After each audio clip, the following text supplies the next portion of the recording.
Saudara-saudariku yang terkasih, salam jumpa.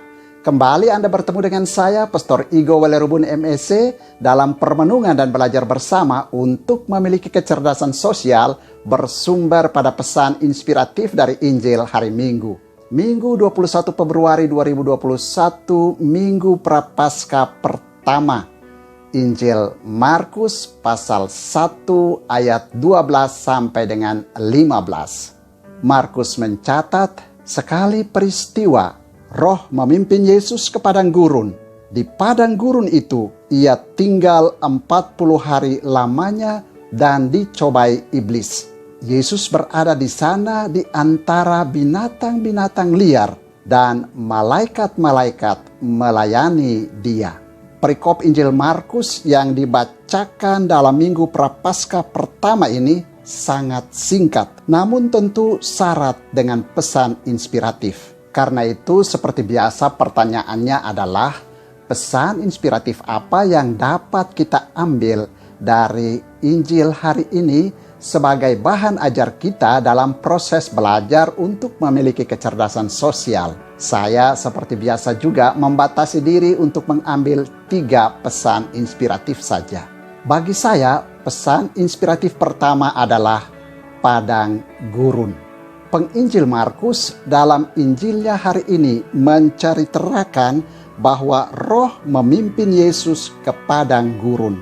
Padang gurun itu adalah daerah yang tandus, kering, karena menerima curah hujan yang sangat sedikit dalam 1 tahun.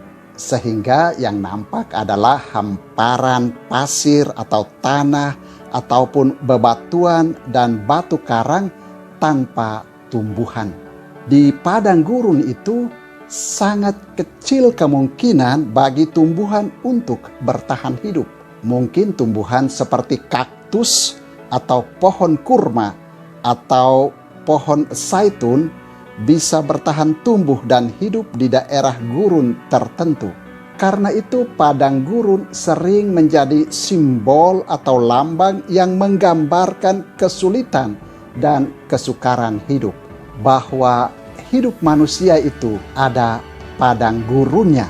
Ada saat-saat susah dan sukar.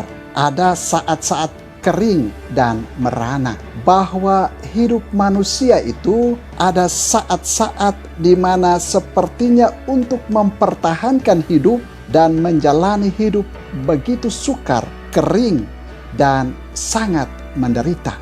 Di padang gurun, manusia merasa tidak berdaya sama sekali, dan karena itu hanya boleh mengandalkan kekuatan dan bersandar pada kuasa Sang Pencipta, Sang Penyelenggara kehidupan semata.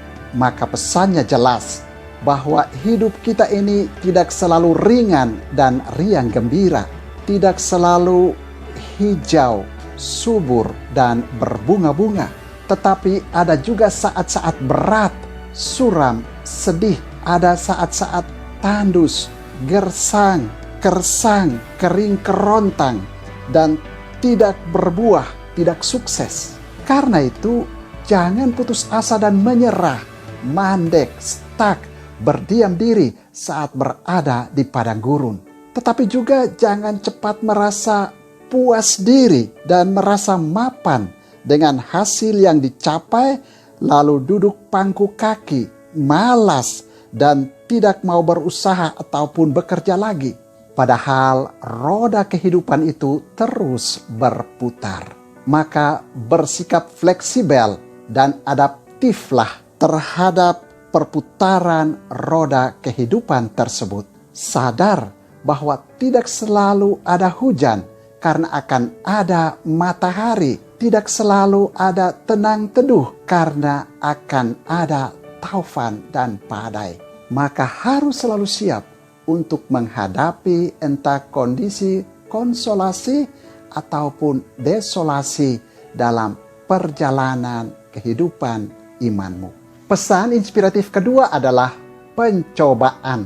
Dalam Injil Markus hari ini diceritakan bahwa setelah berada di padang gurun selama 40 hari, maka Yesus dicobai oleh iblis. Yesus dicobai atau digoda oleh iblis untuk tidak setia pada Allah.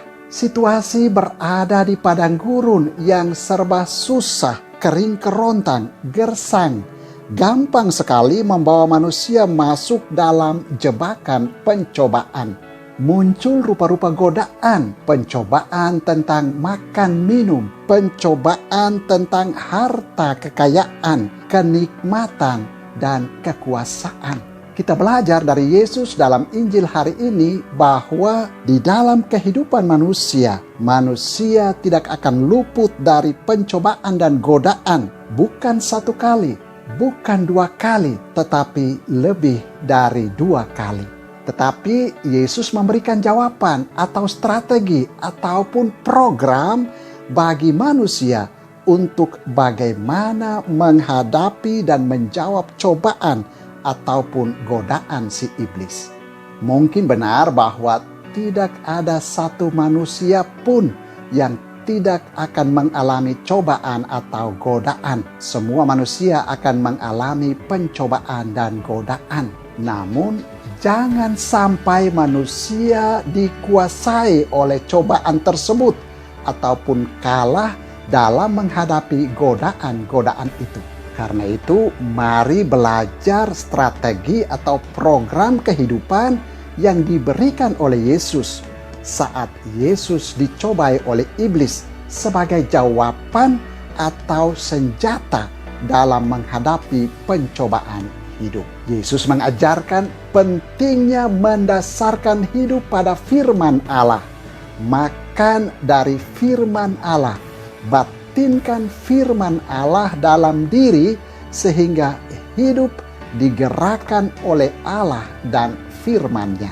Tetapi juga belajar untuk tidak menjadi orang yang hedonistis, tidak egois, dan tidak materialistis. Belajar untuk tidak gila harta, tidak gila kedudukan, dan tidak gila kekuasaan. Belajar untuk setia, menyembah, dan berbakti kepada Allah saja. Pesan inspiratif ketiga adalah malaikat melayani. Sangat dikenal pepatah yang berbunyi, berakit-rakit ke hulu, berenang-renang ke tepian, bersakit-sakit dahulu, bersenang-senang kemudian. Injil hari ini menceritakan bahwa Yesus meskipun dicobai bahkan berada di antara binatang-binatang liar, namun kemudian Yesus dilayani oleh para malaikat.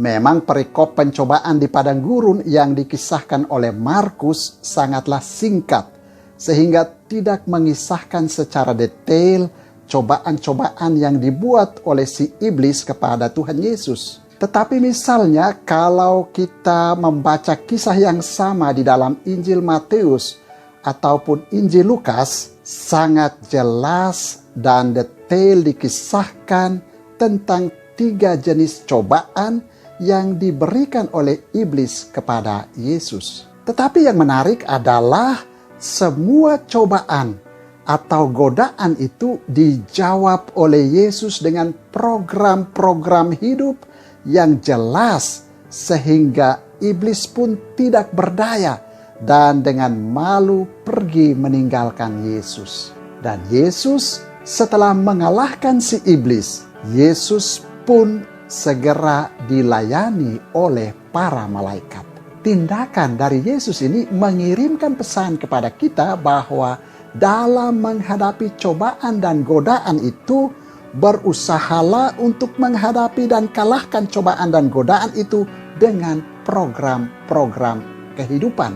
Dan sebagai ganjaran atas keberhasilan dalam mengalahkan cobaan ataupun godaan-godaan hidup itu adalah kebahagiaan dan keselamatan yang dalam bahasa Injil hari ini adalah dilayani oleh para malaikat. Jadi arah atau tujuan dari usaha untuk mengalahkan cobaan-cobaan dan godaan hidup itu adalah persatuan dengan Tuhan, atau bahasa lainnya adalah kebahagiaan dan keselamatan. Mari belajar untuk dalam menghadapi cobaan dan godaan-godaan hidup, bayangkan dan ingat akan arah hidup kita. Ingat akan sukacita dan kebahagiaan. Ingat akan indahnya persekutuan hidup dengan Tuhan. Semakin kita fokus pada arah dan tujuan hidup ini, semakin kita akan termotivasi untuk tetap bertahan dalam duka, derita, cobaan, dan godaan apapun, dan tidak membiarkan diri dihanyutkan dan dikalahkan oleh godaan dan cobaan tersebut. Mari belajar untuk tetap sadar bahwa di dalam kehidupan kita ada padang gurun, ada pencobaan dan godaan. Tetapi belajarlah untuk fleksibel adaptif di dalam hidup. Belajar untuk menghadapi dan menjawab cobaan dan godaan hidup dengan program-program kehidupan, dan teruslah berusaha mengalahkan godaan dan cobaan itu, karena ketika Anda keluar sebagai pemenang, maka sukacita, kebahagiaan, dan keselamatan akan Anda alami bersama Tuhan.